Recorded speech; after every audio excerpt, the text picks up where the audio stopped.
Bom dia, professores. Antes de mais nada, acho que você vai falar também, né, Matheus Turini? Um feliz Dia dos Professores para nós, para você que está assistindo. Hoje, nós aqui do canal do Cajaú trouxemos com muita alegria Matheus Turini e também a gente recebe a chuva junto, né? Ele trouxe até a chuva, né? A gente não anda só, né? Tem que andar acompanhado. Bacana. Matheus, com muita alegria a gente te acolhe aqui, tá? Confesso que as outras também, mas estava ansioso também. Tanto é que preciso registrar, antes até que você comece, que o Matheus é um fruto, não é um fruto, mas é uma consequência, a nossa amizade, né? É uma consequência do nosso trabalho aqui no sindicato, aqui na PUESP. A gente tem pontos positivos e negativos esse trabalho, né, do sindicato. Tem até alguns professores que são avessos a isso. A gente respeita, até marca um café para poder conversar e dialogar. Mas se tem pontos positivos, eu sei que tem, um desses é a nossa amizade. A gente cresceu, eu cresci muito, né, nesse tempo que eu estou aqui no sindicato, e um dos motivos é a sua eloquência, o seu diálogo, a sua paciência também. Então a gente está muito feliz de acolher aqui você. Eu já quero agradecer então, porque senão eu vou ficar devendo muito. Eu que agradeço o convite, né? Inclusive no dia que nós fizemos o sorteio para poder ver a classificação dos candidatos, entre candidatos a prefeito e candidatos a vereador, o dia 15 estava lá, né? E aí nós fizemos um sorteio, acompanhando com todos os candidatos que já aqui passaram e ainda passarão. E, pro dia 14 e tal, Fernandinho Barbieri e tal. Dia 15, aí eu ainda falei, tira o Matheus Turini aí. E aí tirou o Matheus Turini e eu fiquei muito honrado, não só pelo convite de ter essa oportunidade de falar enquanto candidato a vereador da nossa cidade, mas principalmente por estar fazendo esse encontro, esse diálogo, essa sabatina no Dia dos Professores. Isso é muito bacana, muito gratificante. Então não dá para começar essa sabatina sem antes desejar o meu feliz Dia dos Professores a todos os profissionais da educação, formal e não formal, porque nós sabemos que a educação é muito mais ampla do que o espaço da escola. Então a gente já inicia dando esses parabéns para todos nós, ok? Vamos lá, Zé. Então vamos lá, quem é Matheus Turini? Fale aí para os nossos professores. A gente tem um grupo, né, de professores atuantes e que muitas vezes, né, não conhece o Matheus Turini. Se você pudesse falar agora, olhando para eles, quem é o candidato, né, Matheus Turini? Bom, o candidato acho que não distou muito da pessoa, que antes de alguém ser esse candidato, a gente constrói uma história, não só enquanto pessoa, enquanto profissional também. Eu vou falar então acho que do professor Matheus Turini, porque nascido eu sou em Bauru, depois eu vim para cá com mudança com meus pais, aos 9 anos de idade, fiquei até os 19 anos e fui para a universidade. Fiz ciências sociais, comecei a dar aula na cidade de Espírito Santo do Pinhal, divisa ali com Minas Gerais. E aí voltei para Jaú em 2013, passei no concurso já como professor em 2014 e dou aula já há 10 anos. 11 de agosto desse ano fez 10 anos da publicação do Diário Oficial de docência. Então são 10 anos já de docência. Fiz ciências sociais, antes disso fiz o técnico em contabilidade, então sou contabilista. Aqueles que achavam que contabilidade é ciências exatas, vocês estão muito enganados, né? É das humanidades, sim. Aí depois eu fiz ciências sociais, fiz uma especialização em problemas fenomenológicos e hermenêutica, é um ramo da filosofia, a parte da hermenêutica usada no direito, na teologia, mas eu acabei especializando em Heidegger e Bauman, são dois autores mais contemporâneos, da filosofia contemporânea. Fiz o mestrado em docência para a educação básica, aqui na Unesp de Bauru. Aí eu cometi a loucura, Zé, não sei se assim mas eu fiz 2 mestrados ao mesmo tempo. Fui lá e fiz o mestrado em filosofia na Federal de São Carlos. 2018, passei, eu tinha, dou aula de sociologia e filosofia, eu queria contribuir academicamente com as 2 áreas que eu mais gosto de lecionar. Apesar da aula de História e Geografia, eu respeito muito esses professores e até peço desculpas a alguns deles, porque a gente quando inicia bastante cru, o magistério é formado, forjado em sala de aula, e aí eu queria ter uma produção acadêmica no ramo da Sociologia, no ramo da Filosofia, a docência e Educação Básica, trabalhei com ensino de Sociologia, o mestrado em Filosofia, trabalhei com ensino de Filosofia, e aí emendei já no doutorado em Educação. Sou doutorando em Educação pela Federal de São Carlos, mas eu só estou no primeiro ano, tem mais 4 pela frente, então calma, muita calma nessa aula. E aí, professor há 10 anos, da rede pública e rede privada aqui na nossa cidade. Tenho um filho, Gabriel, 9 aninhos de idade, e é um grande laboratório para mim, não só para a educação, mas como também para a vida, né? Como eu estou vivendo uma experiência muito boa, né? Que é ser pai full time. Eu brincava, né? Meu filho veio morar comigo esse ano, ele morava em Andradas, Minas Gerais, e aí veio morar comigo esse ano e estou tendo essa experiência. Está sendo muito inovador, muito gratificante, tem uma outra perspectiva, né? Tenho como companheira a Mayara, que é a minha parceira, já me atura há 7 anos, e aí também é um grande laboratório para mim, não só quando às vezes eu sou muito idealista, né? Isso faz parte da minha apresentação, então às vezes eu estou aqui, eu estou falando e eu gosto quando ela puxa a cordinha do balão, traz de novo para a realidade, ela tem feito essa ponderação. Não sou candidato pela primeira vez, fui candidato em 2016, minha filiação partidária, não sei nem se você ia entrar nessa questão. Aqui o objetivo é você aqui, o objetivo é você falar, você se apresentar, fique à vontade. A minha primeira filiação partidária foi no PPS, que é o atual Cidadania. Olha que coincidência, olha só. Nós estamos aqui, inclusive é um prazer ter o nosso candidato a prefeito pelo Cidadania, Eduardo Romão. É uma filiação que eu fiz com carinho lá nos anos 2012. Troquei, porque foi em Espírito do Pinhal, vim para Jaú. Em 2016 fui para o PSDC, Democracia Cristã, saí candidato a vereador, apoiando o Maurício Murgel nas eleições de 2016. E foi um espanto, porque eu acho que nenhum candidato a vereador, é uma opção, uma opinião minha, aqueles que saem às vezes pela primeira vez, acho que poucas as vezes, talvez a minoria das vezes, um candidato que sai pela primeira vez, assim, sai planejando os 4 anos e fazendo todo um projeto de vida mesmo, um projeto de candidatura. Então eu não sou exceção. Em 2016 fui pego meio de, sempre envolvido com política, dou aula de sociologia, aula de filosofia, eu gosto do aparato burocrático. Minha formação nas ciências sociais, para aqueles que estão mais interessados, foi bastante weberiana e é burocracia na veia mesmo aí. Eu gosto bastante de trabalhar com essa burocracia. E eu vejo o potencial para poder olhar a burocracia e saber o que eu posso ultrapassá-la. E aí eu tive a chance de ser candidato a vereador, muito sem recurso, verdade, muito as surpresas, verdade, com pouco tempo para se preparar, mas eu fiz 445 votos. 400? 445 votos. Para você que escuta esse número e não sabe se é muito ou pouco, para te dar uma noção, os 2 últimos vereadores com menos votos que hoje foram eleitos em 2016, um foi com 431, o outro com 410. Então, voto para ser eleito eu estava no time errado, eu só precisava acertar o time. Então, em 2016, eu brinco, né? Às vezes eu sou picado assim, eu gosto dessa competitividade, e aí eu vou levando isso como projeto. E aí eu gosto de fazer muitas coisas ao mesmo tempo, né? Às vezes eu preciso me policiar, que eu saio abraçando o mundo, depois não dou conta, não tem perna para correr tanta maratona assim. Sim. Não sou o Eduardo Romão que corre tanto maratona para poder fazer essas coisas. E aí, inclusive, agradecer a presença do Dudu, que está aqui, junto com o Zé. É muito gratificante mesmo ter o time sempre gente conosco.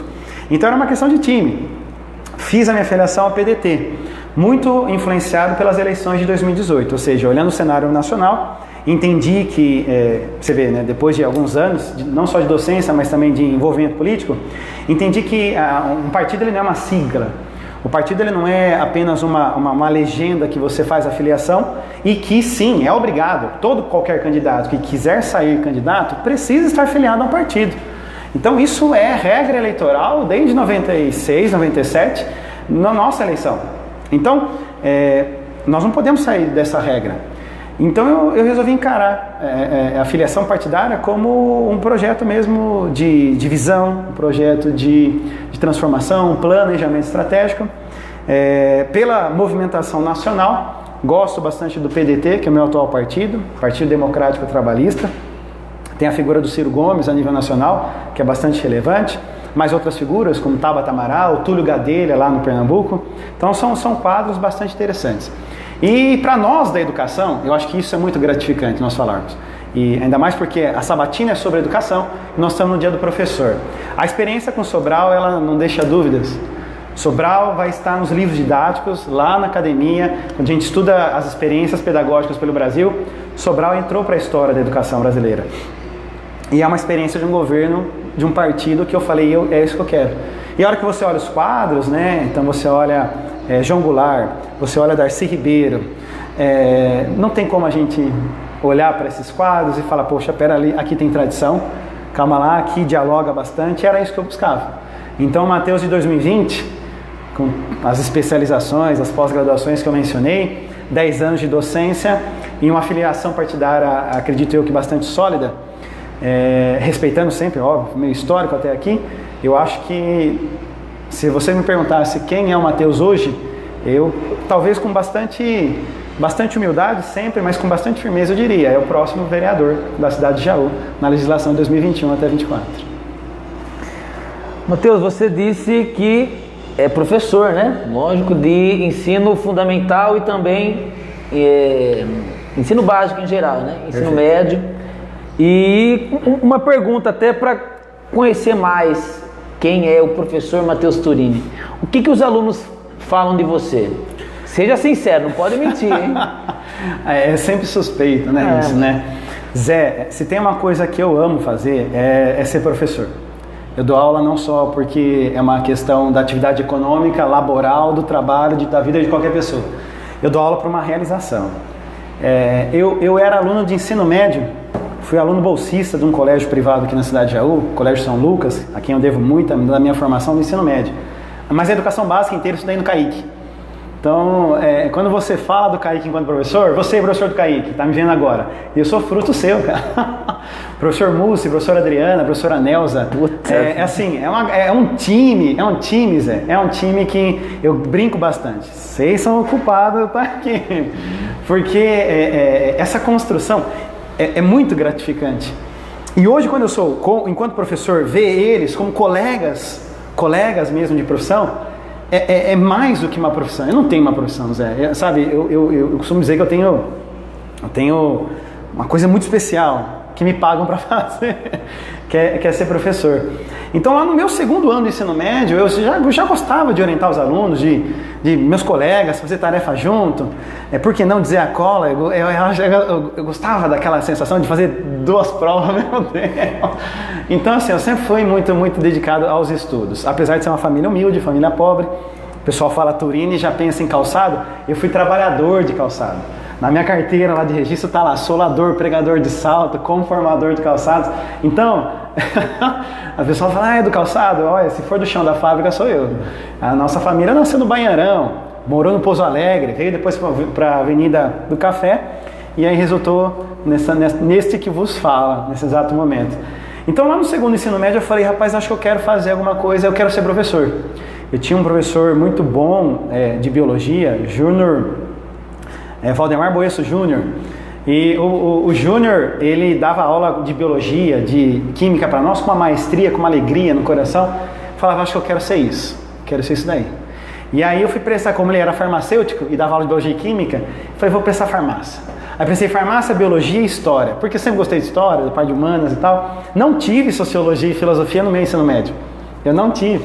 Então eu fui para a história, que era o que tinha mais de próximo, a legislação que trouxe o ensino de sociologia e filosofia, a obrigatoriedade desse ensino é de 2008, ou seja, em vigor em 2009, eu me formei no ensino médio em 2007, então não peguei essa grade curricular. E aí passei em biologia e história, falei, meu Deus, o que eu vou fazer, né? Biologia e história. Se você passa em biologia e farmácia, você faz um Unidunité, cara, coroa, você tira, vai lá fazer, mas biologia e história, eu fiquei um tanto quanto assustado. E aí fui fazer tiro de guerra. Sou militar da reserva. Coisa boa. Sou cabo da reserva e aí fiz o tiro de guerra com muita alegria. Tenho meus amigos até hoje dessa época que eu tenho com muito carinho. Só que por que eu entrei nesse assunto? Porque, Zé, eu fui cabo, então tinha lá 100 atiradores, né? 33 se candidataram para ser monitor, 17 foram para o acampamento. Dos 17, 14 foram promovidos a cabo. Eu era o 03, então o primeiro comandava o TG, o 02 comandava a turma Alfa e comandava a turma Bravo. Enquanto monitor, o que o sargento falava para nós, hoje quem vai dar instrução é vocês. Zé, a hora que ele falou assim, vocês vão dar instrução, vou sortear os temas aqui, vão separar vocês em grupos, caiu para mim Revolução Constitucionalista de 32. Rapaz, pensa no menino, 19 anos de idade, indo para o cartaz e preparando uma aula. E naquele dia, 5 horas da manhã, a gente já estava lá, aquela coisa arada e tal. Eu sempre sou um cara muito ansioso, preciso tomar um maracujina às vezes. E aí a gente estava lá, e aí eu dividi, fiz meio seminário, e na fala dos meus colegas, de repente, ali eu ia lá e fazia o comentário, complementava, fechei a apresentação, 99 atiradores me assistindo, 2 sargentos, Sargento Chaves, rapaz, um carioca, 3x4, pensa num cara forte, o braço dele dava minha coxa. E aí ele lá do fundo, ele olha para assim, depois que eu concluí a explanação, ele fala assim, Turini, a gente era chamado pelo sobrenome, né? Turini, você tem dom da oratória, parabéns. Naquele dia eu falei, vou ser professor, cara. Naquele dia eu vou ser professor.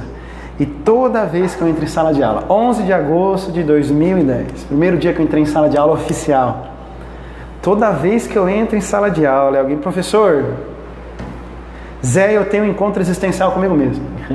Porque a minha profissão não é apenas para me alimentar. A minha profissão não é apenas, o que eu faço não é apenas para poder me sustentar. Eu tenho isso com muito carinho. Eu choro em comemoração do Dia dos Professores. Então, se eu ver um vídeo um pouquinho mais emotivo, eu choro. Então, eu acho que eu consigo transmitir isso para os meus alunos. E para voltar na sua pergunta, o que os meus alunos falam? Eu acho que eles conseguem ver essa vibração. Eu acho que eles conseguem ver essa vibração, eles conseguem ver a minha dedicação. Zé, faz 10 anos que eu dou aula. Nunca repeti uma aula. Nunca na minha vida eu repeti uma aula que eu já tinha. Com exceção das vezes que eu precisei ser eventual. Ninguém começa como efetivo, né?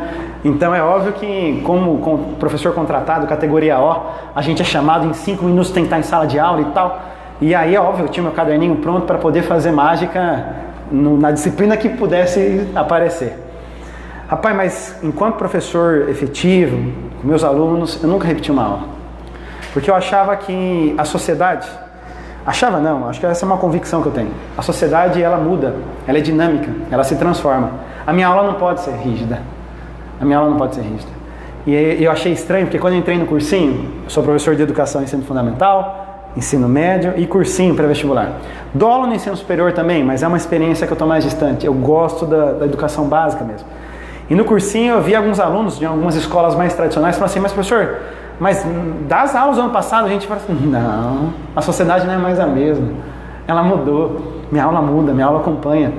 Então eu acho que meu aluno, ele tem, se a gente entrevistar 100 alunos nossos, eu acho que 95 deles vão falar, olha, você tem alguém que gosta da aula, esse rapaz aí, que entra cantando em sala de aula, que faz a mestria, que tem dedicação e vibração, que não se importa de ter que mudar de um ano para o outro, grade por grade curricular. Eu gosto do que eu faço, Zé. Eu gosto do que eu faço e eu acho que o meu aluno consegue perceber isso. Mateus, você disse que está doutorando, né? Além ali dos livros que você precisa ler para ser um doutor no tema que você escolheu, você continua a sua formação humanas lendo algum livro? Você lê? Ou já tem aquela lista ali da universidade, eu vou seguir aquela? Rapaz, você sabe que essa questão tecnológica fez a gente criar uma biblioteca digital, né? Então eu tenho uma pasta lá que eu chamo de referências, que eu compartilho inclusive com meus alunos.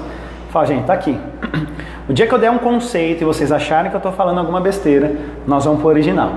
Então assim, eu gosto disso, Zé. Você leu Harry Potter, Senhor dos Anéis? Eu não gosto desse tipo de literatura, essa coisa mais de ficção não me atrai.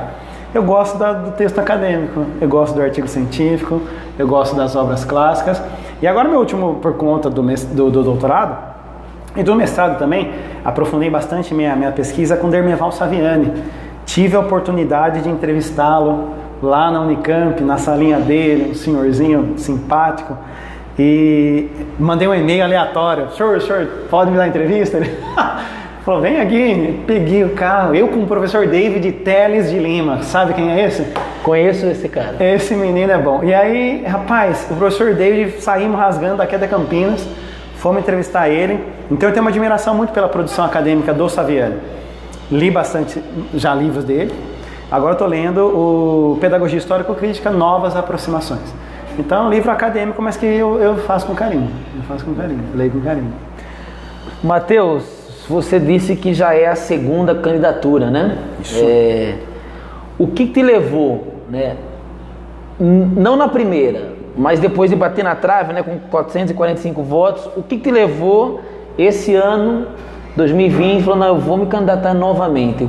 Por que você se coloca como candidato a vereador, principalmente com o título, entre aspas, de professor Matheus Turini?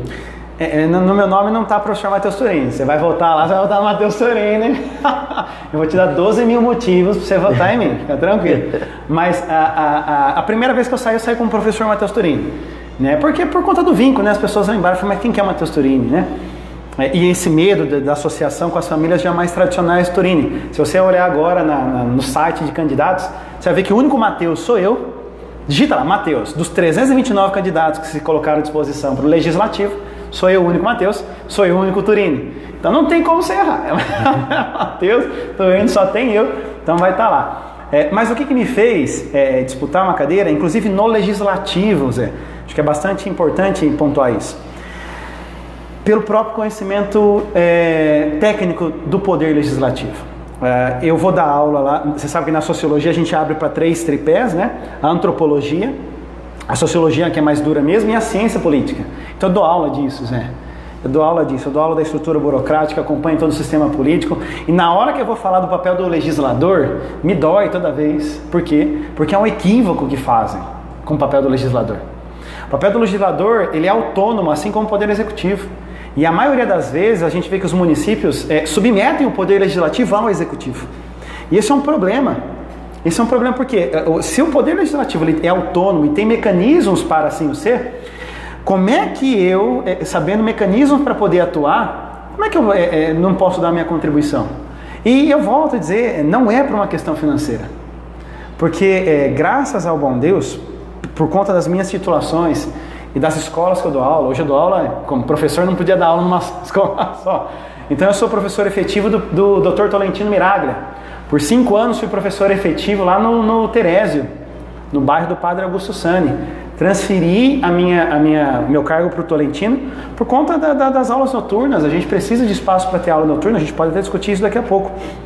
Mas eu dou aula no Colégio Porto Alvorada, dou aula no Conexão, cursinho pré-vestibular, dou aula na ADV em Botucatu e em Bauru. Então, financeiramente, eu estou bem. Achei uma estabilidade financeira, consegui sair daquela instabilidade que nós sabemos que o professor, quando inicia, tem, principalmente o contratado. Então não é por uma questão financeira. Eu volto a dizer, aquele professor que chora com vídeo de homenagem aos professores é a mesma pessoa que olha para o Poder Legislativo e fala: rapaz, eu quero dar um talento nisso aqui. E eu talvez sei por onde. E se você que está me assistindo agora, entrar na minha rede social agora, Matheus Turini no Facebook, no Instagram, Prof. Matheus Turini, ou no próprio YouTube, tem uma playlist que eu já deixei pronta, Matheus Turini, Prof. Matheus Turini no YouTube também. Cara, você vai ver que eu faço propostas concretas. Você já ouviu falar em logística? Eu desafio você que está assistindo agora essa live, abre uma aba lá do YouTube, digita assim, logística. E às vezes quem olhou falou assim: rapaz, ele errou, é logística. É negócio de loja, né? Negócio de lógica. Magali que nem a nossa, né? Magali Romão dá aula de logística, agora fica achando que é negócio de administrar loja, né? Rapaz, logística é um ramo do direito, desde 2009 está nas maiores universidades públicas, dentro dos cursos de bacharel em direito. Como é que você não aplica um conhecimento técnico desse? Como é que você não vai dar uma roupagem nova para a legislação jauense? Nós temos mais de 5 mil leis. A parte delas tem mais de 70 anos de idade. Para uma sociedade que eu acredito que muda a todo momento, como é que eu posso ver uma legislação se tornar arcaica na minha frente e não poder fazer nada? Não, o Poder Legislativo pode, ele é autônomo. Isso me motiva a ser candidato. Saber que eu posso contribuir e deixar um legado. Não é só uma contribuição pontual para uma lei, para uma emenda, para uma verba, que são típicos mesmo do papel do legislador, mas é um legado, né, de reorganização do Poder Legislativo na nossa cidade, de reavaliação do próprio papel do legislador, do próprio vereador, ressignificar essa figura. Eu estou entrando para isso, Zé. Eu gosto de deixar legados, eu gosto de mostrar que vim, e é por isso que eu sou candidato a vereador. Ainda no bloco de perguntas pessoais, né? A gente está até primeiro conhecendo quem é esse candidato Matheus Turini. Uma pergunta pessoal: Noroeste ou 15 de Jaú? Rapaz, é difícil, né? Porque Bauru, eu nasci lá, né? Então, o time... Mas eu vim pra cá, eu saí de Bauru com 7 anos de idade, 7 para 8 anos de idade. Então eu morei 8 anos em Bauru. Aqui morei 10 e já faz 7 que eu voltei. Então já o ganhou, né? Que bom que você falou isso. Que bom que você falou isso. É 15? Que bom. Tem que ser 15. Matheus, a gente vai entrar agora em algumas perguntas mais relacionadas ao ensino público aqui em Jaú. Vamos lá. Né? Educação básica, escola, EMEF, escola estadual. Né? Então, penso que é uma área que você conhece também. E então nós vamos seguir algumas perguntas, mas até como carro de abre alas. Na nossa educação pública municipal, você vê algum ponto negativo e você vê algum ponto positivo? Quais? Todo processo de educação escolar ele vai ter seus pontos positivos e negativos. Por quê? Porque quando a gente fala de educação, qual que é a concepção de educação que eu tenho? Que ela é muito mais ampla do que a própria escola. A escola, a educação escolar, ela é parte da formação humana, ela é parte da formação da educação de uma pessoa.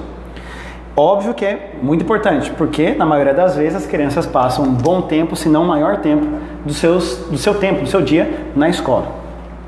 Então começamos por aqui. Então, se a gente tem uma visão de educação, formação humana e dessa continuidade, me incomoda a falta de diálogo entre os sistemas de educação. A gente poderia discutir o que é um sistema. A minha concepção de sistema de educação escolar ela é muito próximo do Ermerval Saviani. Para aqueles que estão assistindo e avaliando as orientações teóricas, fique já ciente dessas pontuações. Então a gente chama, né, o sistema municipal, o sistema estadual, mas se a gente for olhar para a educação como um todo, a gente está fragmentando.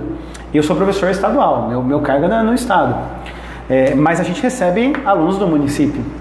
Então como é que a gente não consegue fazer essa ponte ser menos dramática, menos crítica, menos instável do que o trabalho que a gente faz? Por exemplo, pega o CAIC, né, o próprio CAIC. O CAIC ele tem até o 9º ano do ensino fundamental.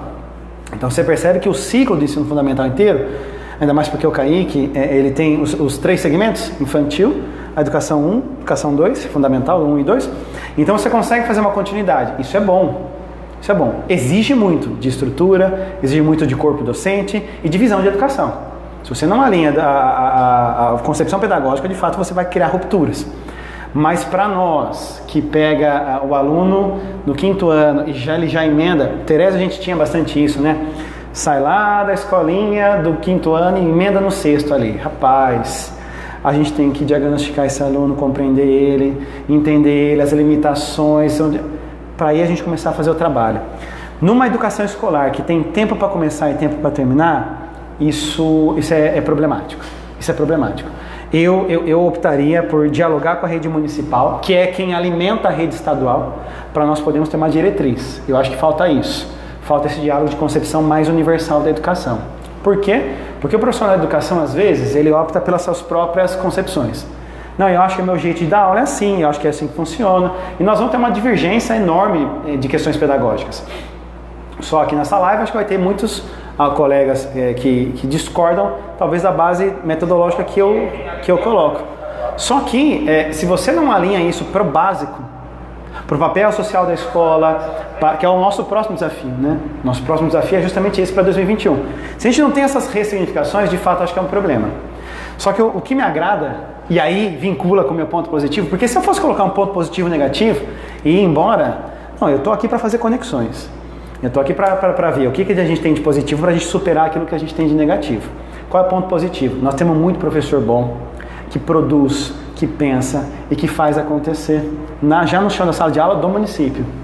Destaque para o Marcos Vinícius, que é um amigo, tem mandado alguns PDFs de Ortega y Gasset para mim, e aí ele se debruçou para fazer não só o curso que ele faz de formação, mas para dialogar também com outros colegas sobre a formação do currículo. O professor David Teles Lima, a professora Didi, que aqui esteve, o professor Leandro, que aqui esteve. Então são todos profissionais que são capazes de fazer produções. O profissional da educação precisa ser capaz disso. Nós temos essa mão de obra boa. Precisa agora alinhar, precisa agora dialogar. Inclusive, se você quiser, já posso pular para cá. Fique à vontade, aqui a casa é sua. Rapaz, um professor que tem condições de fazer toda essa contribuição é o professor David Teles de Lima. O senhor David, esse aqui é um material que nós fizemos. Eu sou mestre em docência para educação básica, e a Unesp de Bauru, assim como o mestrado profissional lá em filosofia na Federal de São Carlos, eles exigem que nós façamos produtos educacionais. E aí nesses produtos educacionais a gente pensa para aplicar em sala de aula. O Filosobol é uma criação em parceria com o David. Filosobol. Filosobol. Aqui tá um manualzinho bonitinho, né? Rapaz do céu, isso aqui é a menina dos olhos. O que é isso? Filosobol é um jogo educacional. É um jogo educacional eu e o David, nós juntamos, né? Pensar práticas intencionais da educação escolar com prática esportiva. Então a gente vai para a quadra, é óbvio que assim, eu demoraria um pouquinho mais de tempo para falar isso, eu vou ser sintético então. A gente tem um time em quadra com uma bola de basquete, porque basquete para sair um pouco daquele estigma do futebol. Então a gente tem uma bola de basquete, nós vamos ter 2 times de Filosobol e o jogo de basquete vai acontecer, mas o momento anterior é o momento quiz. Posiciona os 3 jogadores, vamos responder a questão. Se os 3 jogadores responderem a questão, faz a cesta. Bateu na tabela, voltou, jogo de basquete. E aí dá-lhe basquete na meninada. Fez a cesta? Para, quiz de novo. Então você une mente e corpo numa atividade esportiva e pedagógica. Rapaz, isso aqui foi meu produto de mestrado. A gente já aplicou bastante em algumas escolas. E você vê, é disso que nós estamos falando. Dessa criatividade que eu sei que o professor da educação municipal tem. E aí eu tenho com muito orgulho também a produção que eu fiz do baralho filosófico. Já jogou Uno, Zé? Rapaz, nunca perdi. Rapaz, o baralho filosófico eu criei inspirado no jogo de Uno mesmo. Essa é uma criação minha. E aí o que nós fizemos? Né? Eu coloquei a história da filosofia inteira, separada por cores, separada por personagens, separadas por filosofia. E aí nós vamos jogar Uno com a meninada. Por que as cores? Porque aquele que tem menos domínio do conteúdo filosófico, ele vai se guiar meio que lá pelo pragmático do Uno. Mas aquele que tem um pouquinho mais de domínio, rapaz, ele já começa a descartar a carta pelo vínculo filosófico com os autores. É uma forma de você estudar e brincar ao mesmo tempo. Então, assim, essa criatividade, professor, se você acha, meu amigo, que o trabalho do professor começa na hora que o sinal bate, você está muito enganado. A gente prepara antes e ajeita depois e reflete. E eu acho que a educação é mais ou menos por aí. Nós temos mão de obra, mas muito qualificada na rede municipal. Para eu fazer um sistema que dialogue com as outras dinâmicas, por que não com a rede privada assim também, a gente precisa desse material. Então, talvez o nosso ponto positivo seja a solução para o nosso ponto negativo. Eu vejo assim o município de Jaú. Matheus, eu vejo que você é bem prático, né? Para quem faz 2 jogos, né? Fora a sua aula que você já disse, né? Mas é bem na prática, né? Sendo prático, algumas propostas do vereador Matheus Turini, sendo prático. Vamos para a prática, né? Primeiro delas, aplicar métodos de legística na Câmara Municipal de Jaú. O que é legística, Zé? É simplificar a lei. Quem está me ouvindo agora sabe que existem leis, nós sabemos que existem leis. É igual a gente sabe que tem imposto. Tem imposto. Mas de onde vem, para onde vem, o recurso municipal, de onde que vem e tal. Nós sabemos que temos leis. Qual é a viabilidade, qual é a facilidade que nós temos hoje para o cidadão comum, que não tem nenhum envolvimento partidário, de ter acesso a essa legislação? Ele tem acesso. tem acesso, mas o texto de lei é pesado, o texto de lei é complicado, o texto de lei legisla lá de 1942. O que é legística então? Nós vamos fazer a revisão das 5.000 leis que existem no município de Jaú. Isso é trabalho árduo, isso é trabalho para 4 anos mesmo. E aí, como é que a gente vai fazer isso? Para ser prático. Como é que a gente vai fazer? Então o Mateus vai sentar e ler 5.000 leis? Não, eu não trabalho sozinho. Não dá para fazer uma construção dessa que não seja coletiva. Então a gente tem que pegar grupos de estudo. Nós temos 2 faculdades de Direito aqui em Jaú. Fundação Educacional Raul Bawab e nós temos a Anhanguera, Jaú. As 2 têm curso de Direito. Duvido que se a gente pegar um profissional, um professor que tope fazer um grupo de estudo, a gente não monte um grupo de estudo, abra a legislação inteira de Jaú agora, separe por temas e aí os grupos de estudo comecem a enxugar as leis. O projeto de lei é feito, a gente só não cria lei. Uma lei ela pode anular outras. Um decreto não. Decreto é do Poder Executivo que não tem poder de eliminar uma lei, mas a lei pode submeter outra legislação. Então é o poder do legislador fazer isso. Enxugar a máquina de leis, fazendo uma redução e uma simplificação dessa lei. Lembra quando a bula ela tinha você ia pegar a letra da bula, era enorme, letrinha pequenininha, você não entendia a bulhufas do que estava escrito? Pois é, nós vamos fazer o que fizeram com a bula. Tem uma linguagem mais simples, uma linguagem mais próxima, nós vamos fazer com a legislação jauense. E aí nós vamos reduzir naturalmente isso. Eu estimo que em 4 anos dê para reduzir 40% das leis em Jaú. Então é 40 em 4. Para ser prático. Para ser bem prático aqui, Zé. Outra proposta, gabinete itinerante. O que é o gabinete itinerante, professor? Ele é muito já usado, ele é bastante usado já a nível federal, a nível estadual e a nível municipal. Mas a gente tem uma sensação de que o gabinete itinerante é você ir para o bairro e ouvir a demanda do munícipe. É uma ideia legal, e a ideia é mais ou menos essa. Só que qual que é a outra atribuição do legislador? Fiscalizar. Como é que eu fiscalizo, Zé? Fiscalizo você que é meu amigo, fiscalizo o fulano que não sei o que, o bairro meu que não sei o que. Qual que é a proposta? Pega o município de Jaú, divide ela em regiões. E ao dividir em regiões, você sabe ali mais ou menos como é que são os problemas. O Du tem andado o Jaú inteiro e tem escutado, e ele brinca até, né? Qual que é o bairro que tem mais chororô para falar? Disputa quem é o bairro mais esquecido. Então nós vamos diametrar, pegar um mapa de Jaú inteiro, nós vamos fazer essa divisão. Eu falo enquanto gabinete do vereador Mateus Turini. Nós vamos fazer essa divisão e aí nós vamos criar um hall de perguntas para você avaliar o seu bairro. E aí vai ter lá questões desde infraestrutura até sensação de segurança. E aí, por via aplicativo, via um WhatsApp, via um aplicativo que dá para você baixar no seu celular, você vai conseguir responder. As pessoas vão respondendo, vão alimentar um banco de dados. Eu vou saber qual é a necessidade de qual região. E por que eu estou falando de região e não bairro? Porque são mais de 140 bairros. Não dá para fazer 140 divisões. Tem bairros que são mais populosos, bairros que são menores. Então, se a gente divide em região, dá até para facilitar. Você que é candidato a vereador aqui, me ajude. Porque eu vou precisar do senhor eleito. Nós vamos ser em 17. Se eu dividir já em 17 regiões, você me ajuda a pegar uma região aqui, esse semestre vou eu na região 1, você pega a região 2 e os outros. Você já pensou, Zé, se a gente conseguisse contagiar? Aliás, é isso que eu quero. Eu quero fazer o vereador que for eleito e por um acaso tiver aquele pragmatismo já do vereador, de dar cesta básica, bater nas costas e arrumar cirurgia eletiva, porque ele conhece o secretário de saúde. Eu quero fazer esse vereador sentir vergonha dessa postura dele. Eu quero fazer ele se sentir envergonhado.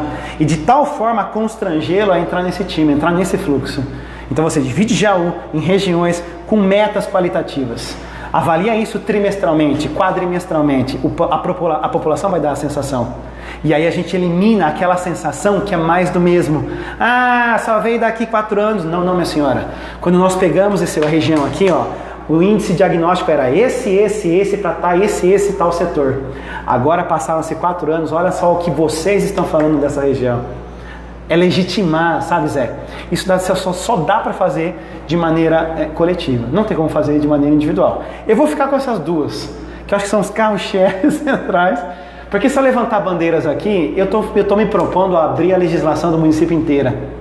Eu vou discutir educação ambiental, educação para mulheres, educação para negros, educação. Eu vou discutir economia, eu vou discutir meio ambiente, eu vou discutir todos os ramos que legislam a Câmara de Jaú.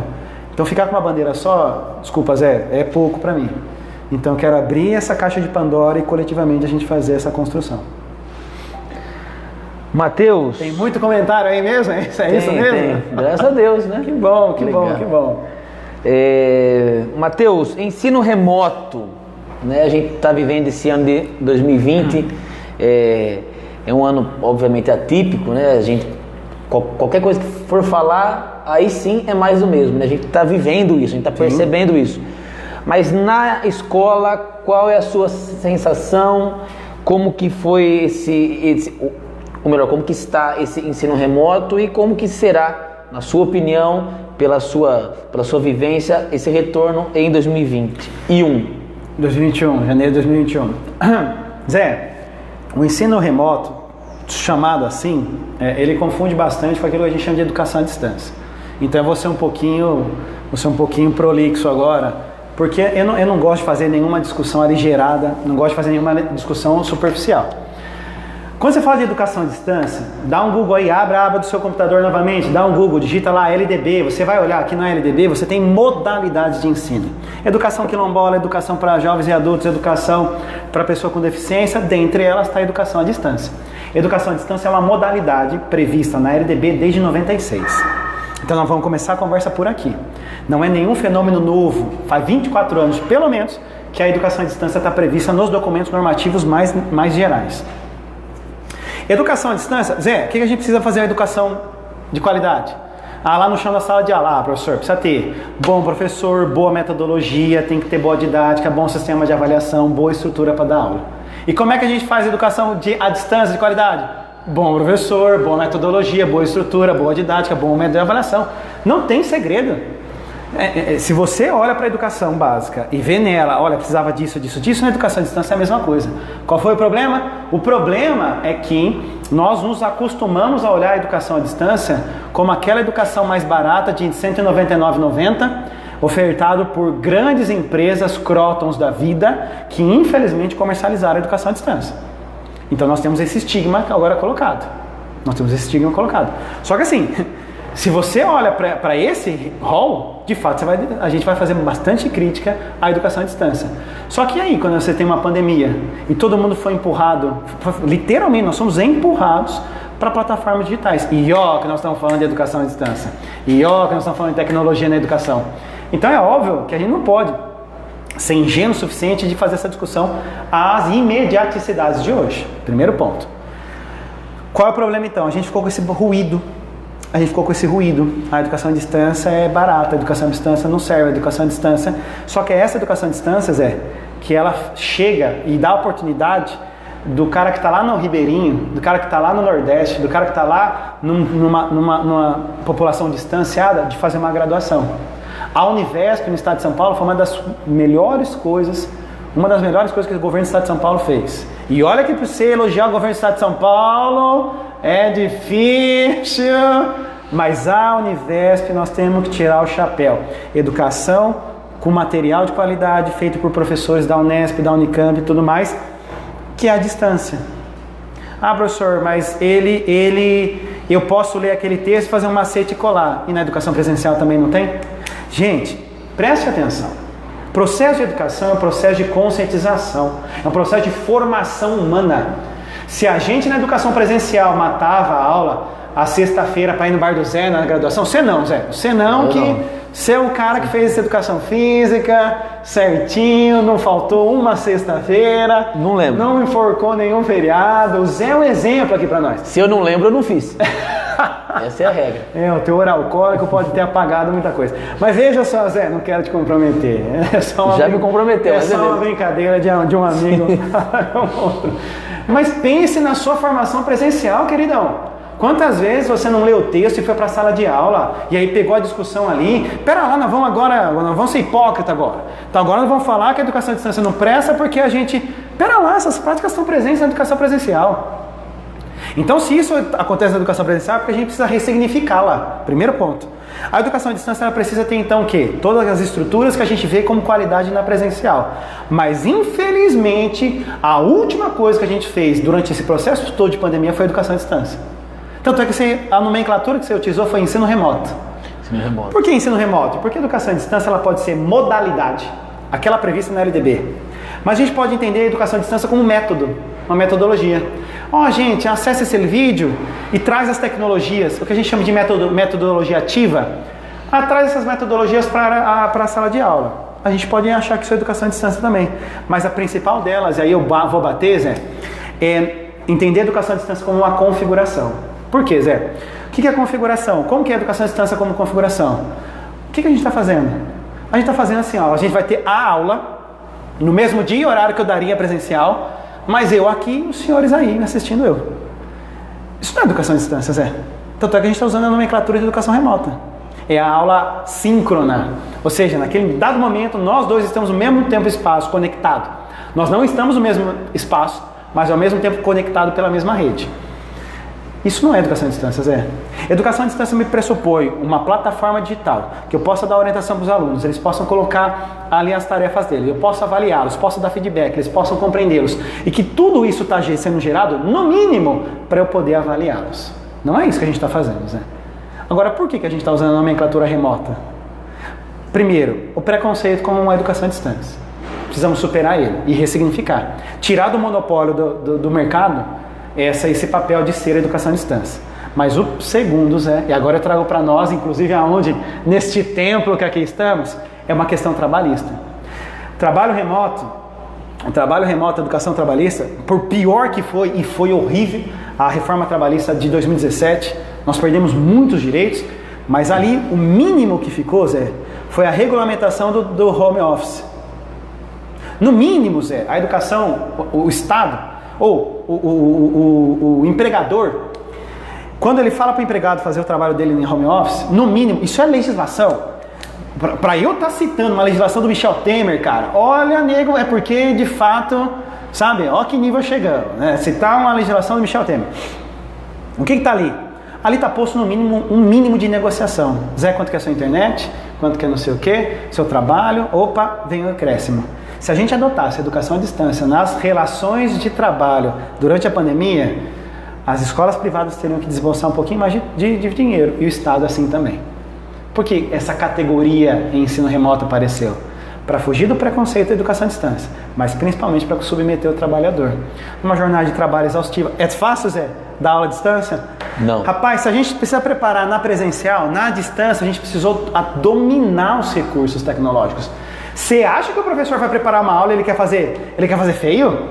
Rapaz, nós fizemos 3 testes aqui antes de começar essa live, vamos fazer bonitinho, colocar uma luz, vamos escrever do Cajaú, não, vamos deixar bonitinho, porque o professor... Rapaz, a gente não faz qualquer tipo de profissão, a gente está fazendo educação, formação. Então isso exigiu da gente, empurrados, dominar a tecnologia, dominar a ferramenta. E aquele meu professor que tem 52 anos, 60 anos de idade, 70 anos de experiência na compulsória. E eu estou falando dos mais idosos porque é clichê, mas quantos jovens, igual eu, que eu tive que sair correndo atrás de um tripé, de uma luz, de um microfone, de um negócio, porque a gente não quer fazer feio. Quem remunerou isso, Zé? Quem que pagou esse tripé, esse microfone, essa luz? A gente está usando o ensino remoto como desculpa para a educação à distância. Nós não estamos fazendo educação à distância, Zé. Me perdoe. Nós vamos fazer ensino remoto. E para 2021, que é a sua pergunta? Rapaz, a única coisa que me preocupa, a única não, talvez a maior coisa que me preocupe, é a ressignificação do papel da escola. Zé, a gente vê lástimas, a gente do ensino público vê lástimas dos nossos alunos. Alunos que não têm acesso à internet, acesso à tecnologia. É uma minoria, de fato assim não é, mas a educação não é para todos. Então, de fato, a gente está vendo a educação não chegar em parte desse colegiado. A gente está vendo alunos não tendo condição de comer, porque a merenda, a gente sabe disso. A merenda na escola salva muita barriga dessa criançada que está agora em casa. Qual é o meu medo, Zé? O meu medo é que em 2021 a gente se preocupe com assistencialismo e não com educação.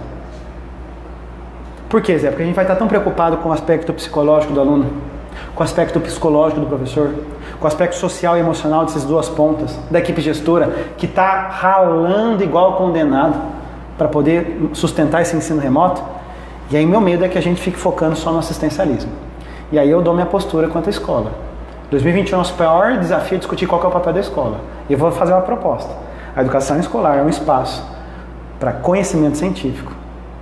Zé, a gente sabe que na educação escolar a gente brinca, na educação escolar a gente alimenta, na educação escolar a gente desenvolve competências socioemocionais, só para citar a BNCC para aqueles que gostam. A gente desenvolve habilidades interpessoais, só que o objetivo final da minha educação escolar é o conhecimento sistematizado, o conhecimento científico, para a gente não ver gente falando que a Terra é plana. É essa a função da escola, Zé. Ah, não, mas acho que a escola é muito chata. De fato é. A gente precisa ressignificar a forma. Eu entro numa sala de aula na escola privada, eu tenho um data show, eu tenho um ar-condicionado, eu tenho as minhas aulas, eu tenho recursos a 1000 que eu posso usar, porque as minhas aulas sempre foram slides. Eu entro no chão da sala de aula, na escola pública eu tenho o GLS, né? Giz, lousa e saliva. Então, pera lá, alguma coisa de errado está... Alguma coisa de errado não está certo. Então, pera lá. Então, a gente precisa ressignificar a forma, sem dúvida. Mas o objetivo final da escola é socializar conhecimento científico. Ah, não, mas a gente não pode fazer isso de maneira mais alegre? Não duvido que a gente possa. Mas não tenho dúvida. Por isso eu vou precisar de você, professor municipal, para a gente poder ressignificar esse sistema de ensino da nossa cidade. Agora, se a gente for fazer malabarismo, desculpa, a rua é muito mais interessante que a escola. Desculpa, o YouTube é muito mais interessante que a escola. Nós não somos youtubers, Zé.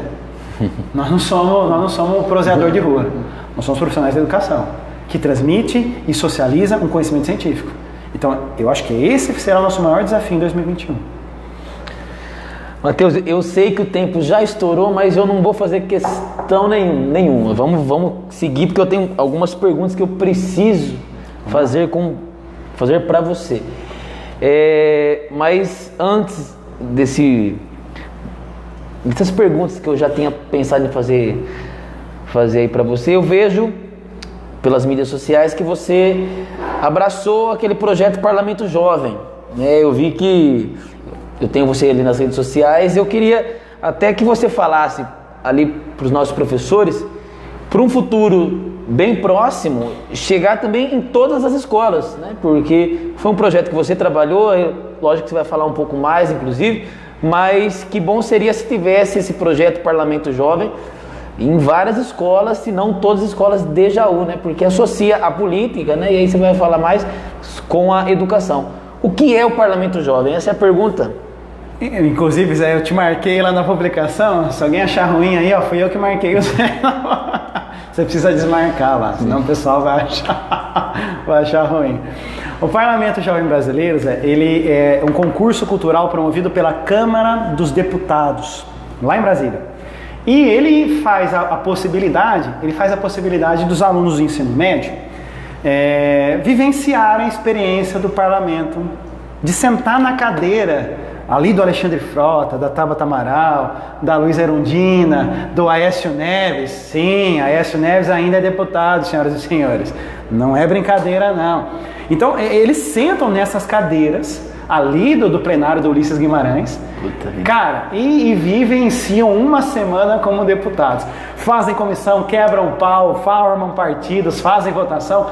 É lindo de ver. Eu tive a possibilidade de ir para Brasília ano passado, acompanhando 2 das minhas alunas, que foram selecionadas.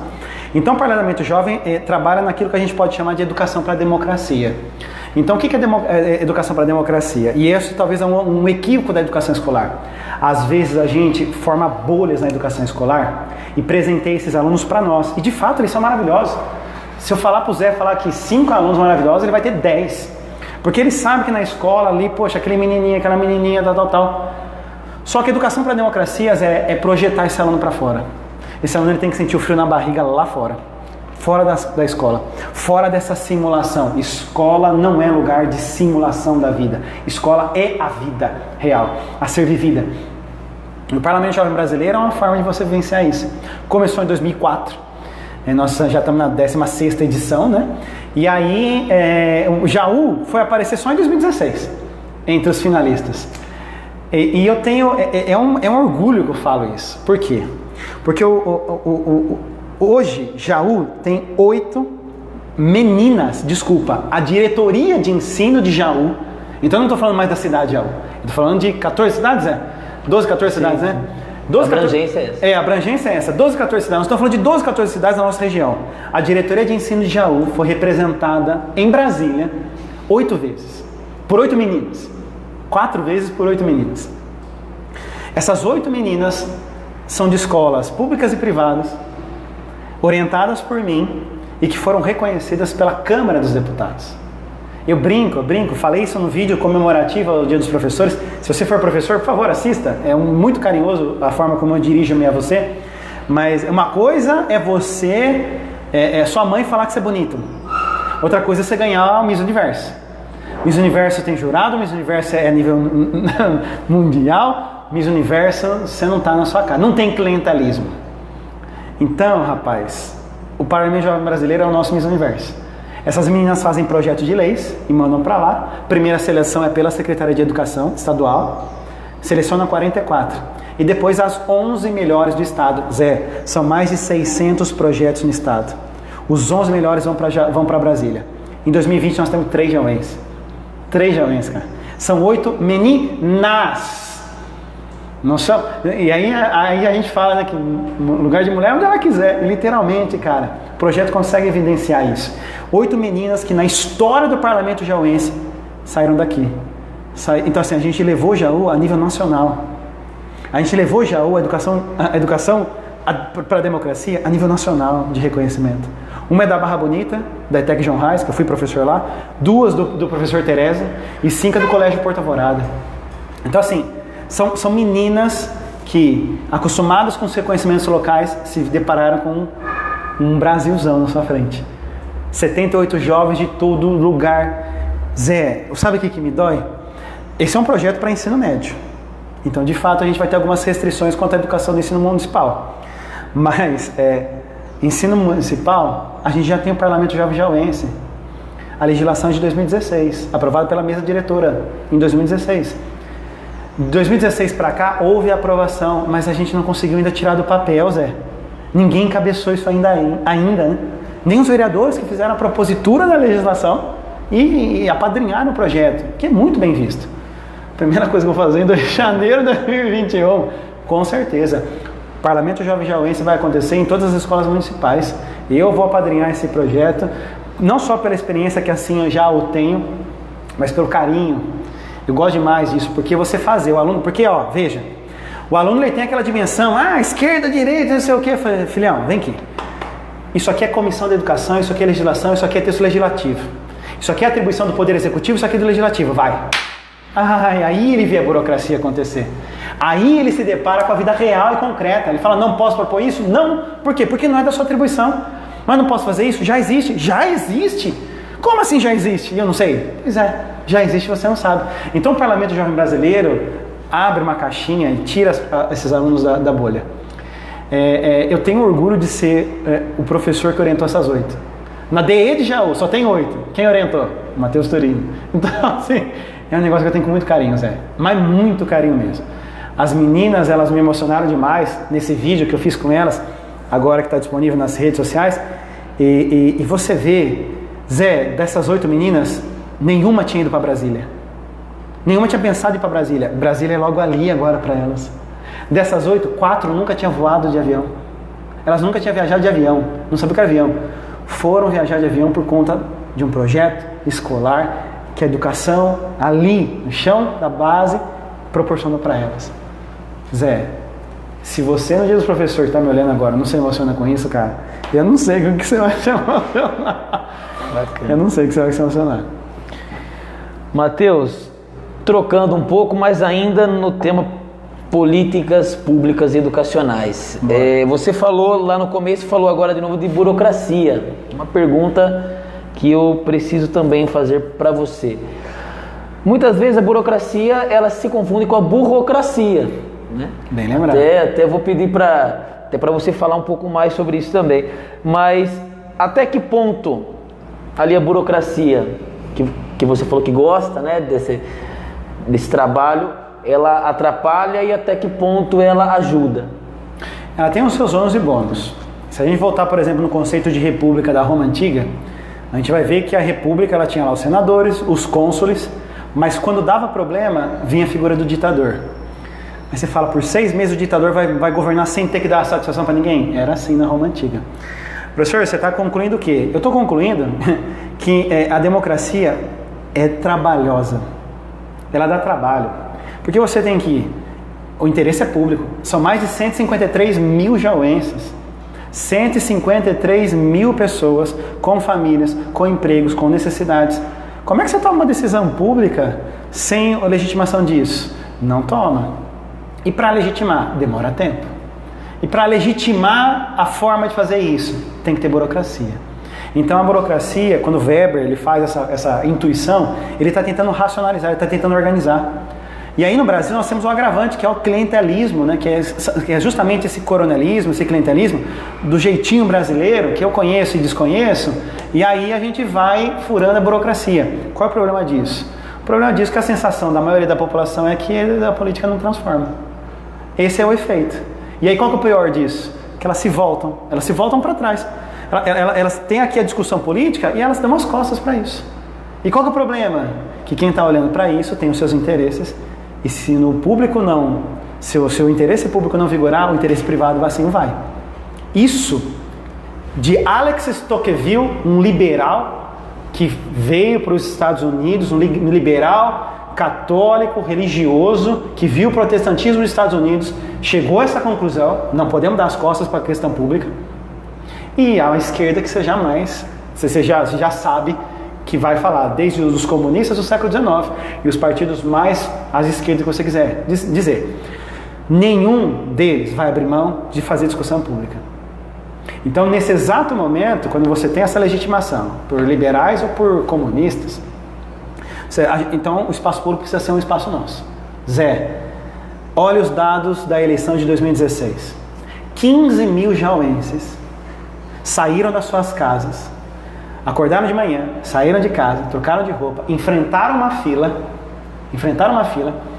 chegaram na frente da urna para votar branco, para votar nulo. Cara, esse cara tá ou não tá a fim de participar? Esse cara tá querendo participar. Esse cara tá querendo saber qual é que é. Só que ele não se vê representado. E aí ele vai lá e faz seu voto cidadão. Ah, senhor, mas ele vai lá votar porque é obrigatório. O voto é obrigatório. Mas mais de 32 mil pessoas não foram votar na última eleição. Preferiam pagar os R$3,50, R$3,85, que é a multa, caso você não vote. Estão afim ou não estão afim de disputar? Estão afim ou não estão afim de construir? Estão afim de construir. Então precisa pegar na mão desse cara. E a burocracia, está aí o limite. Por quê? Porque você precisa garantir, e a burocracia talvez seja o melhor mecanismo para isso, você precisa garantir a isonomia para todo mundo, igualdade para todo mundo, justiça para todo mundo, que todo mundo tenha condição de participar. Como é que você faz isso? Com burocracia. No caso da Câmara, protocolo, legislação, faz isso, isso é bom. Qual é o problema? Os interesses que estão por trás do burocrata. O burocrata tem seus interesses. Então sabe aquela coisa da regra? Sabe quando tá jogando futebol na rua? E aí, gente, pediu falta é falta, hein? E aí você dá uma encorpada em mim, eu vou lá e caio, peço falta, fala, louco, não é nada isso aí não, vai, levanta. Aí eu roubo a sua bola, parou. Então, pera lá. Você joga com o manual debaixo do braço. Parou. Não é a burocracia do jogo? E quando não para? Aí dá briga, aí é gol contra, aí não legitima o jogo. Quer legitimar o jogo? Tem que ser prever a burocracia. Mas transparência, tem que ter participação. E por isso que o cidadão que está nos vendo agora precisa entender a burocracia. Ele precisa entender, precisa chegar no linguajar dele, precisa chegar na simplicidade do dia a dia dele. Senão, Zé, vão ser só mais 4 anos de burocracia. Burocracia, talvez. Minha penúltima pergunta nesse segundo bloco de perguntas mais voltadas para a área da educação. Sindicato, o que é sindicato para você? Como que você vê o trabalho sindical? Eu falo isso porque, como eu disse no começo, a gente tem um grupo de pessoas avessas ao trabalho sindical. A gente teve uma greve nesse último mandato e do executivo. Lógico que teve pontos positivos, negativos, natural, mas é o sindicato que faz o trabalho da base, trabalho de chão. Como que você vê? Qual relação aí você faz com o sindicato? Não especificamente a PUESP, Sinfumpaem, não é esse o meu objetivo, mas o trabalho sindical também para levar ali as opiniões, as opções para o caso legislativo, mas também para ter esse afinamento. Qual que é a sua ideia? Zé, na relação de trabalho, nós temos dois pontos, empregador e empregado. Há uma teoria que eu acho muito ingênua, que há a possibilidade de empregador e empregado negociarem bem comum. Nós vamos sair daqui, tomar café e todos vão sorrir. Eu discordo dessa visão. Por quê, professor? Porque o interesse econômico fez com que a educação à distância fosse rifada para além da sua discussão enquanto modalidade. Então, pera lá, nós estamos dentro de um sistema que comercializa tudo. E tudo é vendável, e tudo é vendível. Então, nessa relação da sociedade, o que a gente precisa ter? No mínimo de força para aquele que é mais fraco. Qualquer poder judiciário, qualquer vara do trabalho tem como princípio o princípio da fragilidade do empregado. Por quê, professor? Porque quem contrata detém ali o poder do contrato, detém a remuneração, então você tem aquela fragilidade do lado de lá. Tanto é que numa pandemia, para não quebrar, ou seja, para se autopreservar, o empregado é demitido. Então vamos fazer uma análise bem seca? Entre a quebra do empregador e a quebra do funcionário, o funcionário é quebrado. Ah não, mas se eu não demiti-lo, a empresa que quebra. Pois é uma relação. Isso é fato. Você pode achar isso produtivo ou não, você pode achar isso positivo ou não. A questão é que acontece. Nesses momentos é que a força coletiva ela sobrepõe-se ao indivíduo. E essa força coletiva está expressa pelo sindicato. A legislação sindical ela é do início do século nosso, 1906, 1907, dos trabalhadores rurais, trabalhadores depois operários. E aí toda essa legislação faz com que a gente fosse se organizando. A crítica do meu colega que está me ouvindo agora fala, mas aí dentro tem todos os conchavos e tal. Zé, é esse mesmo cara que está querendo pregar escola sem partido. Eu acho isso maravilhoso, uma contradição maravilhosa. Por quê? Porque ele está dizendo que a escola sem partido pode ser neutra, mas o sindicato não. Que o partido dele é neutro, mas o sindicato não. Que o governo que ele vai promover é neutro, mas o sindicato não. Eu vou te dar uma notícia, querida. Ninguém é neutro. Não há neutralidade valorativa em nenhuma relação que aconteça. Não há. Então, os valores da igreja, os valores da escola, os valores de um governo, os valores de um partido, os valores de um sindicato, eles estão em discussão. E aí, professor? Aí é quebra-pau. Quebra-pau no bom sentido que eu digo, ou seja, nós estamos aqui, nós sabemos, o sindicato nosso, maior da América Latina, é a PEOESP.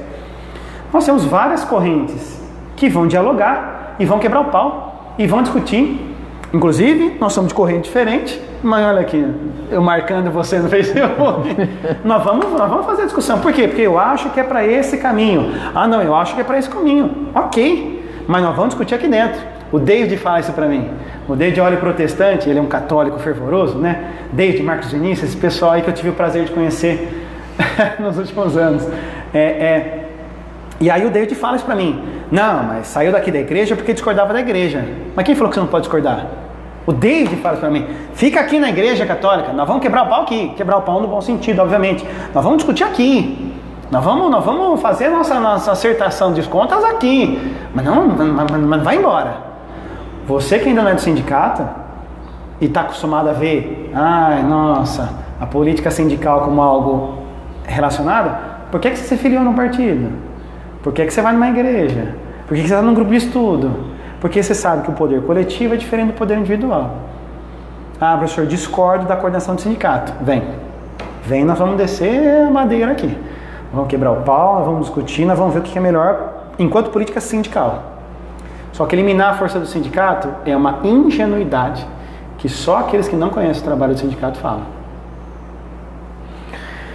Última pergunta desse bloco do meio, desse segundo bloco, antes do nosso pinga-fogo e a palavra livre para a gente terminar. Feito. Bem simples. O que você pretende fazer que os outros não fizeram e que legado você gostaria de deixar para terminar esse bloco? Acho que eu vou ser redundante. Mas logística, você nunca ouviu falar. Se você digitar agora no YouTube, você vai ver um vídeo meu falando de logística.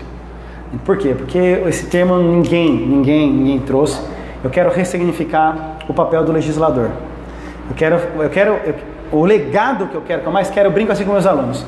Eles estão lá na rede social e aí aparece um meme, uma figura, uma charge, tal. Na época de Mafaldas da vida, a gente queria que o aluno olhasse uma charge e visse a criticidade ali por trás. E visse o elemento ali por trás. Hoje aparece um meme e aí eu falo para eles, meu grande sonho é que você enxergue Rousseau, enxergue Locke aqui, ó, enxergue Marx, enxergue Durkheim, enxergue Tocqueville por trás desse post. Nossa, como isso vai me vibrar. O que é que eu quero que o cidadão jauense faça depois da minha legislatura? Eu quero que ele olhe para o papel, para uma ação de qualquer legislador ali na Câmara e fala, isso aí não é legislador não. Não, isso aí que você está fazendo não é papel só não. Não me venha me enganar não. Não me engane-me, porque eu não sou bobo. Esse vai ser, acho que o alto, quando o cidadão jauense conseguir fazer isso, por conta, óbvio, da minha gestão, eu acho que ele vai conseguir, acho que o objetivo foi alcançado. Bacana. Matheus, perguntas agora das mídias sociais. Tem um professor que perguntou agora, inclusive. Vamos lá. Professor Murilo Fernando, eleito o pai do ano. Verdade. O Matheus, pergunta do Murilo, professor certo. Murilo.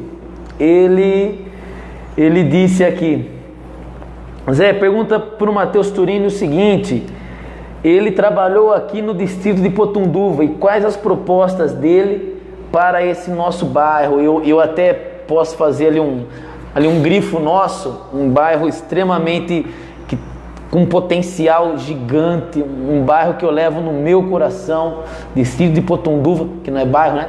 Distrito de Potunduva, levo aquela parte aqui dentro porque são pessoas, são famílias com potenciais enormes e com coração que não cabe naquele pedaço de terra.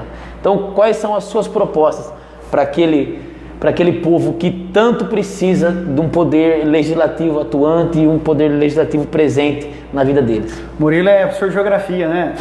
Esse Murilo. Dei aula com ele em 2013, lá no Frei Galvão, quando eu estava voltando para Jaú. E quanto divertir, brincar. É um time muito gostoso em 2013, né? Em 2013 a gente tinha um time muito 2020 bom. Também, viu? Não, eu falo 2013 porque eu que estava lá. Eu não vou falar de outros anos ali não. Mas, e eu tenho alunos, nossa, que até hoje, né? Nas redes sociais a gente brinca, tem meus contatos, depois foram meus alunos de cursinho. Então, nossa, eu tenho o distrito de Potunduva como um grande carinho. Principalmente da escola do Frei Galvão. A Beth foi minha vice-diretora lá, depois foi minha vice-diretora do Tereza. Então, assim, são laços que a gente vai fazendo. E que bom que alguém perguntou sobre o distrito de Potunduva. Por quê? Porque qual que é hoje o mote, o rótulo que se põe?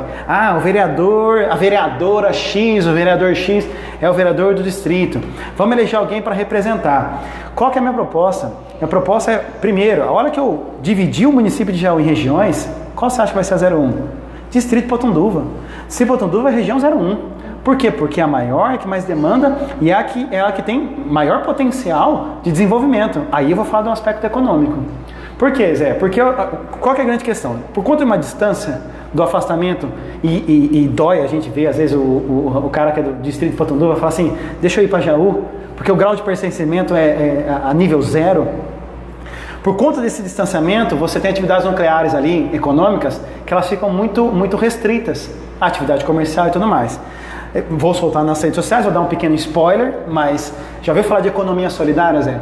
O que é economia solidária? Paul Singer é o autor da economia solidária, mas ano passado o Senado aprovou a lei que cria a Política Nacional de Economia Solidária e o Sistema de Economia Solidária. O Sistema Nacional de Economia Solidária. O que é isso, professor? É um sistema de economia onde você interliga quem vende, quem produz, quem troca e quem compra. Você faz um network entre eles. Isso vai ficar no nível mais básico.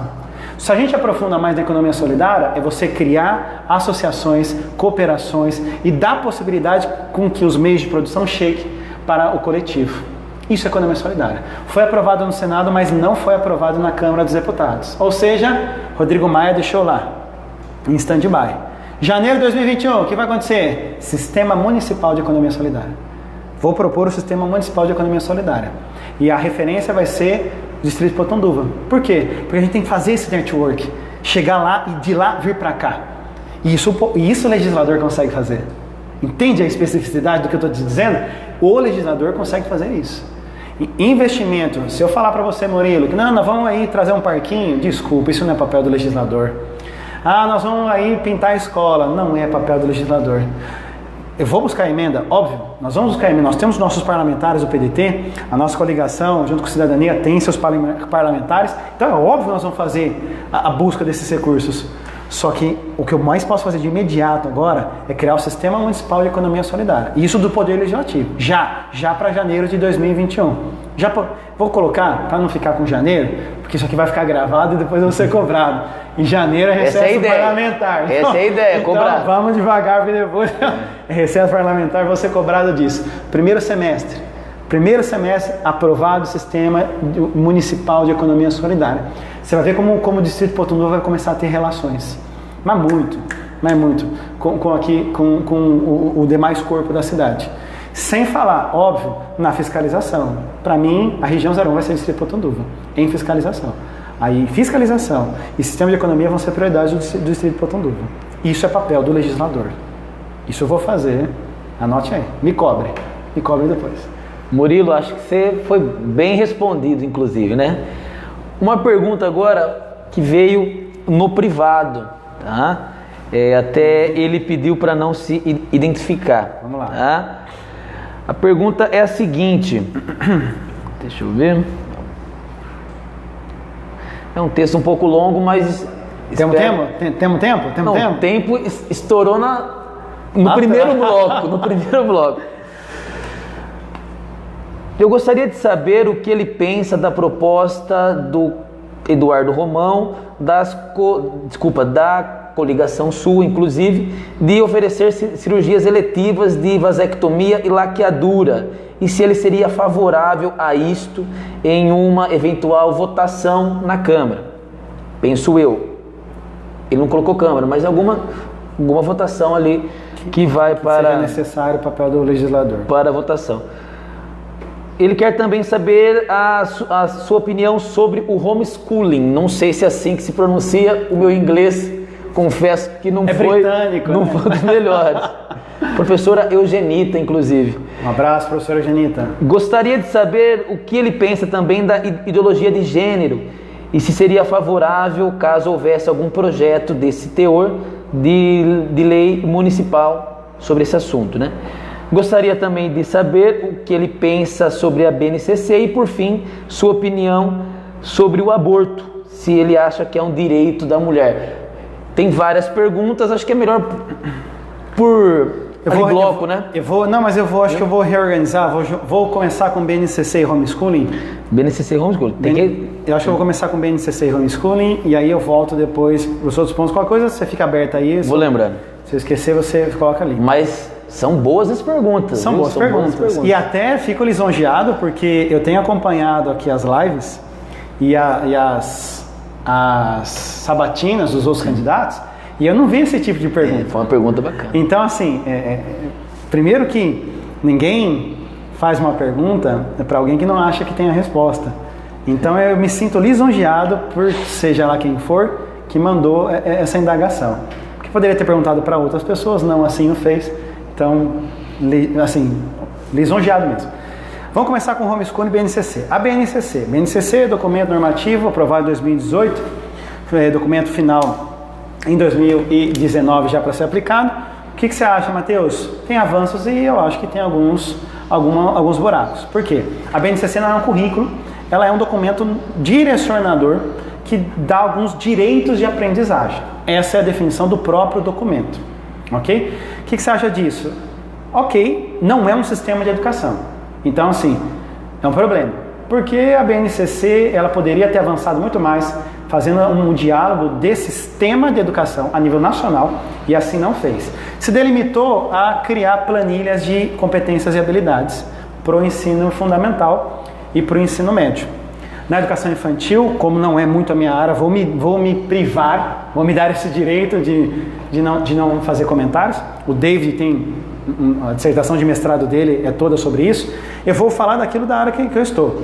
No ensino fundamental, os objetos de aprendizagem estão muito claros. O objeto de aprendizagem está muito claro. Ó. Você vai... Esse é o conteúdo, vou chamar de conteúdo que eu acho que o professor vai entender melhor. Esse é o conteúdo para dar no sexto ano, no sétimo ano, no oitavo ano, no nono ano. Da disciplina tal, da tal, da tal e da tal, da tal. Ok. Só que, no ensino médio isso se dissolve.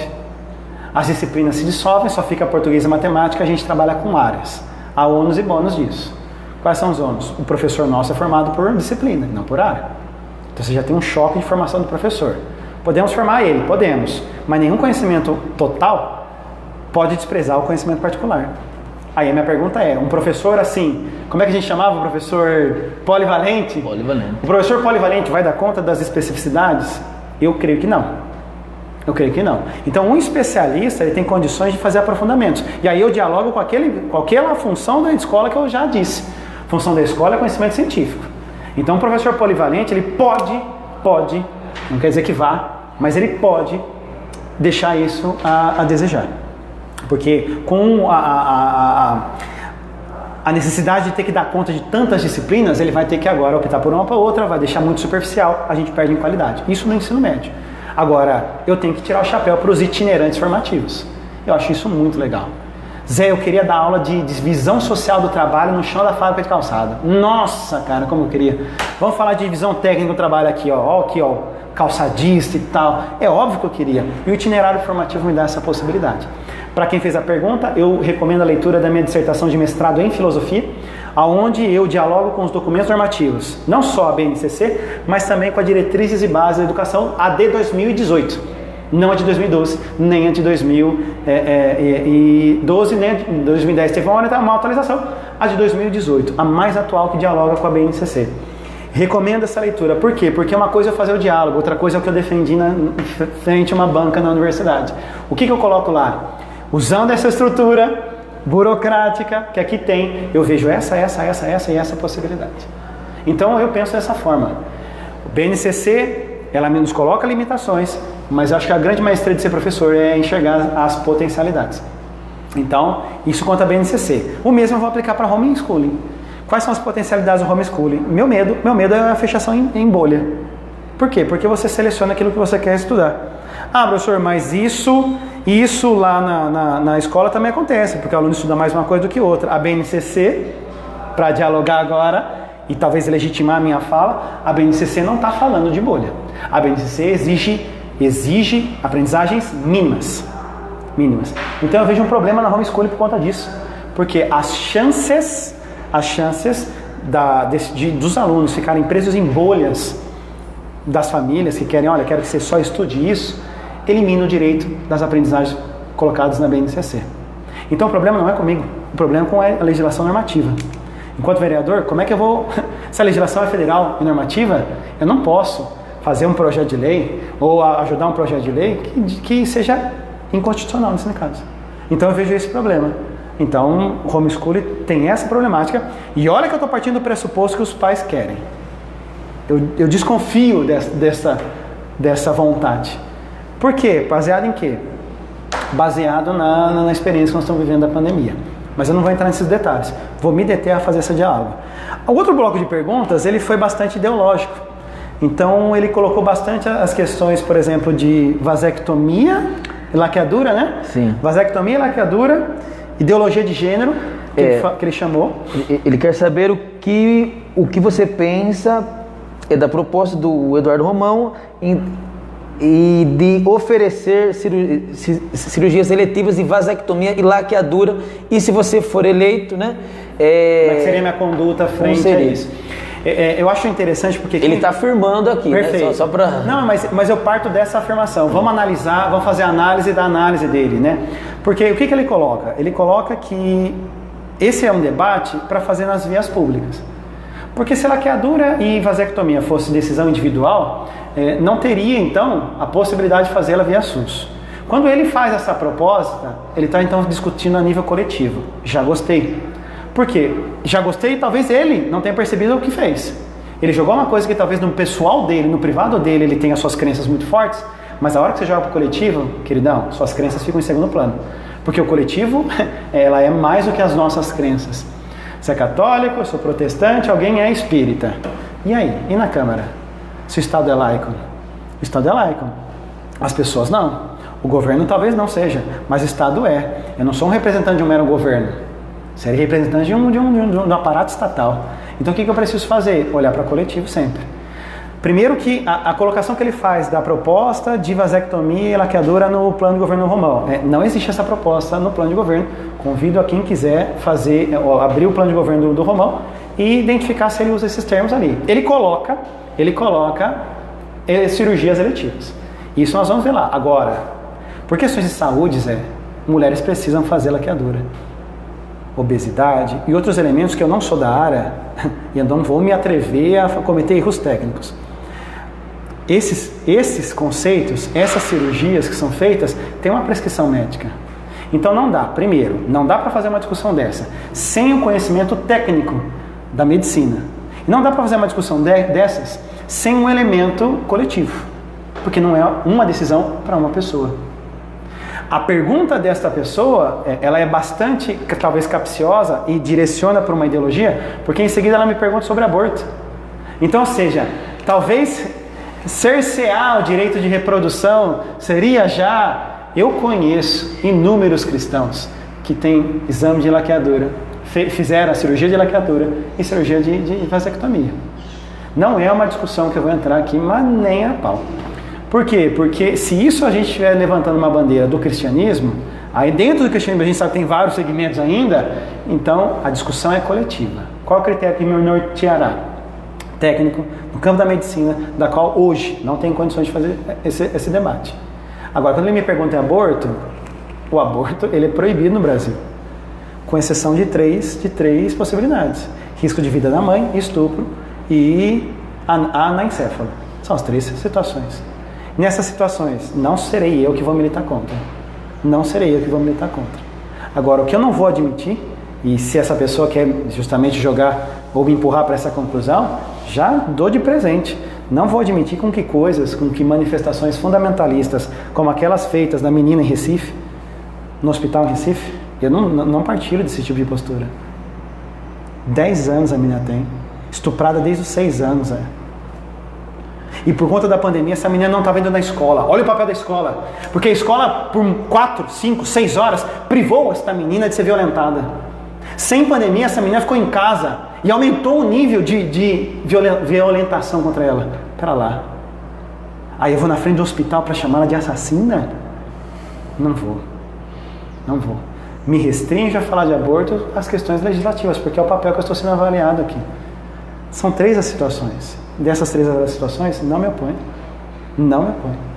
Ok? E o que você pensa sobre a ideologia de gênero e se seria favorável caso houvesse algum projeto de lei municipal sobre esse tema, sobre esse assunto? Quando ele usa o termo ideologia de gênero, ele já se posicionou. Por quê? Porque os militantes da causa chamam isso de identidade de gênero. Ele está chamando de ideologia. Ou seja, a palavra que ele usa para poder me fazer a pergunta já posicionou ele, e não eu. O que ele acha disso? Ele acha que é uma coisa ruim. Ele acha uma coisa que não deve ser discutida.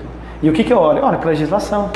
Eu olho para a legislação. O que a portaria do Ministério da Saúde de 2013 coloca, por exemplo, aquelas operações de troca de sexo.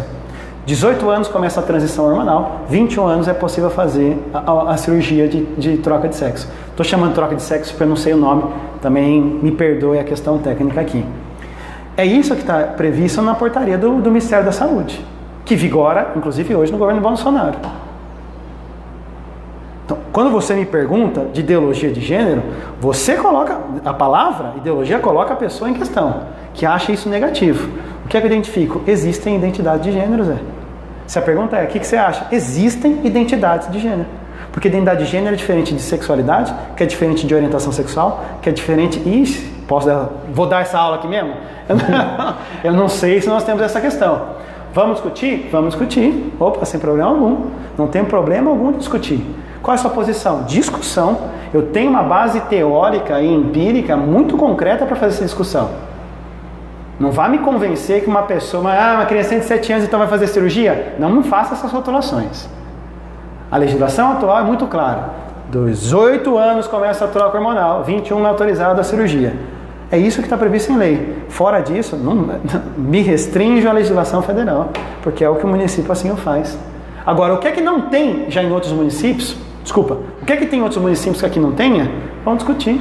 É igual falar de retomada das escolas. Alguém fala assim, e aí, vamos retomar a escola? Eu pergunto, qual é o modelo? Qual é o modelo, Zé? Nós vamos gravar aula? Vai ter internet? O aluno vai vir com máscara? Vai ser 30%? Nós vamos dar máscara? Qual é o modelo? Não tem modelo, Zé. Por isso que a gente não pode retomar as aulas, porque não tem modelo. Não é porque, entende? Ah, não, eu sou contra ou a favor do modelo. Não. Sou contra ou a favor da retomada. Não, me apresente o modelo e eu discuto o modelo. Questão é de gênero, de identidade de gênero, me apresente o modelo e eu discuto o modelo. O que você acha de ideologia? Não é ideologia, existe identidade. Isso é bem claro para mim. Agora, no campo da descrição legal, é óbvio, eu tenho os meus valores e eu tenho minha concepção teórica. E aí eu convido a pessoa para fazer discussão comigo. Porque não vai adiantar o senhor me colocar uma questão aqui capciosa para depois me deixar sozinho lá na câmera. Não vai adiantar. O senhor não vai construir coisa alguma com esse tipo de indagação. Então o que eu faço? Gostaria muito que a pessoa depois se identificasse e entrasse em contato comigo e eu faço o convite. Vem comigo, vamos discutir, vamos quebrar o pau. Mas é aqui dentro, é dentro do jogo legislativo. Matheus, para terminar um pinga-fogo e você fala o seu número aí, que a gente tá ansioso aí. Será que alguém sabe? Vamos lá, então, pinga-fogo bem simples. Vai devagar que eu não pensei em nada ainda. Rapaz. Eu falo uma palavra e você fala a palavra que você pensa. Vai devagarzinho. Tranquilo. As mais simples, eu acho que você assistiu as outras lives, eu preciso falar isso até para você até se tranquilizar, mas não tem muito segredo não, fique à vontade. Ok, vamos lá. Só peço que seja sincero, né? Sim. Acho que não seria diferente, né? Política.